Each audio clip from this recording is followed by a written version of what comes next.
சட்டமன்ற தேர்தலில் 200 என்ற நம்பிக்கை வீணாகும் என்று ஒரு சிலர் அதிமேதாவிகளாக தற்குறிகளாக களத்திற்கே வராதவர் பேசிக் கொண்டிருக்கின்றார்கள். எங்களுடைய நிலைப்பாடு 200 அல்ல, 234ஐயும் திராவிட முன்னேற்ற கழகம் வருகின்ற சட்டமன்ற தேர்தலில் கைப்பற்றும் கைப்பற்றும் கைப்பற்றும். வில்லிலிருந்து புறப்பட்ட அம்பாக திராவிட முன்னேற்ற கழகத்திற்கு எப்படியெல்லாம் இது போன்ற அவதூறுகள் ஏற்படுகின்றதோ அப்பொழுதெல்லாம் 80 கிலோமீட்டர் வேகத்தில் பயணித்துக் கொண்டிருக்கின்ற திராவிட முன்னேற்ற கழக தொண்டன் 100 கிலோமீட்டர் வேகத்தில் பயணிப்பான்.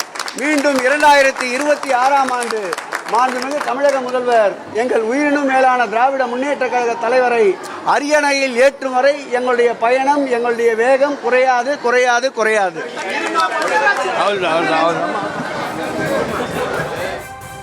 வருகின்ற சட்டமன்ற தேர்தலில் 200 என்ற நம்பிக்கை வீணாகும் என்று ஒரு சிலர் அதிமேதாவிகளாக தற்குறிகளாக களத்திற்கே வராதவர் பேசிக் கொண்டிருக்கின்றார்கள். எங்களுடைய நிலைப்பாடு 200 அல்ல, 234ஐயும் திராவிட முன்னேற்ற கழகம் வருகின்ற சட்டமன்ற தேர்தலில் கைப்பற்றும் கைப்பற்றும் கைப்பற்றும். வில்லிலிருந்து புறப்பட்ட அம்பாக திராவிட முன்னேற்ற கழகத்திற்கு எப்படியெல்லாம் இது போன்ற அவதூறுகள் ஏற்படுகின்றதோ அப்பொழுதெல்லாம் 80 கிலோமீட்டர் வேகத்தில் பயணித்துக் கொண்டிருக்கின்ற திராவிட முன்னேற்ற கழக தொண்டன் 100 கிலோமீட்டர் வேகத்தில் பயணிப்பான். மீண்டும் 2026ஆம் ஆண்டு மாண்புமிகு தமிழக முதல்வர் எங்கள் உயிரினும் மேலான திராவிட முன்னேற்ற கழக தலைவரை அரியணையில் ஏற்றும் வரை எங்களுடைய பயணம், எங்களுடைய வேகம் குறையாது குறையாது குறையாது.